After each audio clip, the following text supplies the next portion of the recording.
2020 में बीजेपी में शामिल हुए थे और उनके कई समर्थकों से हमने बातचीत की थी, जो वापस से 2023 में कांग्रेस में शामिल हुए, तो वो एक बात हमेशा बोलते थे कि हमसे ज्योतिरादित्य सिंधिया ने कहा था कि क्या आप मुझे सीएम नहीं देखना चाहते?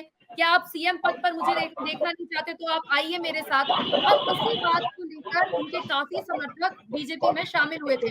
तो क्या वो घड़ी नहीं है ये जब ज्योतिरादित्य सिंधिया कहेंगे कि जब मैं 2020 में आया था, तब ये बात हुई थी और हो सकता है उस समय कुछ ऐसी बातें भी हुई हों कि 2023 का जब इलेक्शन होगा तब देखा जाएगा।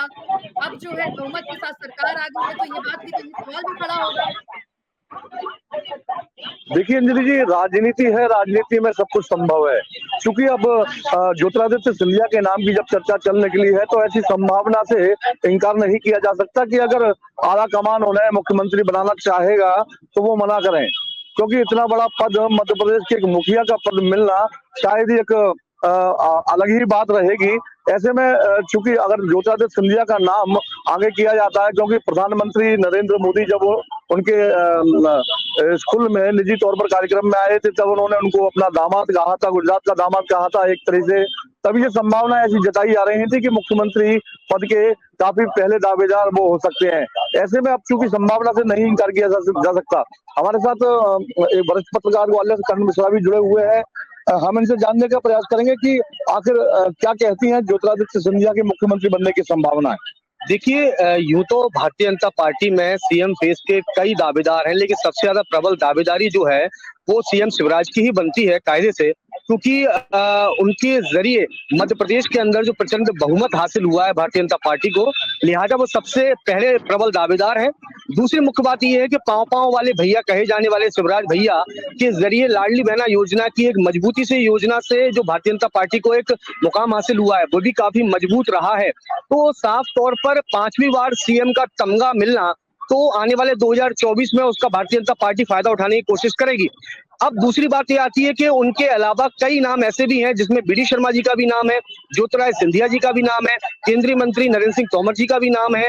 तो ये जो नाम है वो भी प्रबल दावेदारी में आते हैं, लेकिन इनकी दावेदारी में कहीं ना कहीं काफी अंतर है। यदि मैं बीडी शर्मा जी की बात करता हूं तो बीडी शर्मा भारतीय जनता पार्टी के लिए एक शुभंकर प्रदेश अध्यक्ष के रूप में सामने निकल कर आए हैं। 2020 की बात करें तो सरकार मजबूती के साथ बनी उनकी प्रदेश अध्यक्ष के दायित्व के बीच, और 2023 में प्रचंड बहुमत हासिल हुआ है। ऐसे में भारतीय जनता पार्टी अगर पीढ़ी परिवर्तन करना चाहती है तो उस लिहाज से एक युवा चेहरे के रूप में बीडी शर्मा की दावेदारी मजबूत नजर आती है। अब बात आती है सियासी गलियारों में सबसे ज्यादा चर्चा ज्योतिरादित्य सिंधिया के नाम की है। ज्योतिरादित्य सिंधिया भारतीय जनता पार्टी के वो चार्मिंग फेस हैं जो युवाओं की पहली पसंद बने हैं।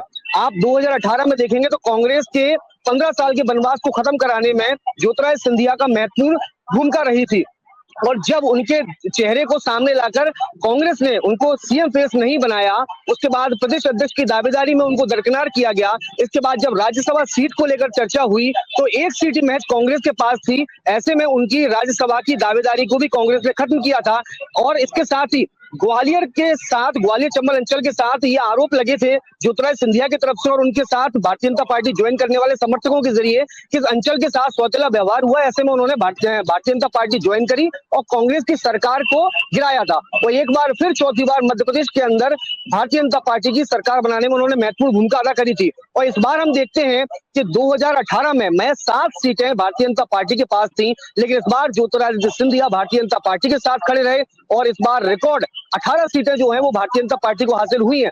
और ये कहा जाता है कि जब तक ग्वालियर चंबल अंचल को किसी राजनीतिक दल ने नहीं जीता तब तक मध्य प्रदेश में सरकार बनाना आसान नहीं होता है। ऐसे में मध्य प्रदेश में सरकार जो बनी है उसमें ग्वालियर चंबल अंचल की 18 सीटें बेहद मायने रखती हैं, और इन 18 सीटों को हासिल करने में ज्योतिरादित्य सिंधिया की महत्वपूर्ण भूमिका रही है। यही वजह है कि युवा चेहरा, भारतीय जनता पार्टी का एक चार्मिंग फेस, इसके साथ ही मध्य प्रदेश के अंदर सीएम शिवराज की जो सबसे ज्यादा चुनावी सभाएं हुई हैं उसमें दूसरे नंबर पर ज्योतिरादित्य सिंधिया ने 80 से ज्यादा सभाएं संबोधित करी हैं। ऐसे में उनकी दावेदारी एक मजबूत नजर आ रही है।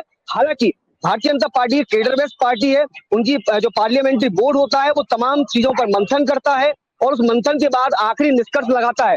अब ऐसे निष्कर्ष में देखना होगा कि एक अगर सीएम फेस को लेकर अगर कोई पीढ़ी परिवर्तन होता है, एक युवा फेस को लेकर आना है, तो ज्योतिरादित्य सिंधिया की दावेदारी सबसे मजबूत नजर आती है।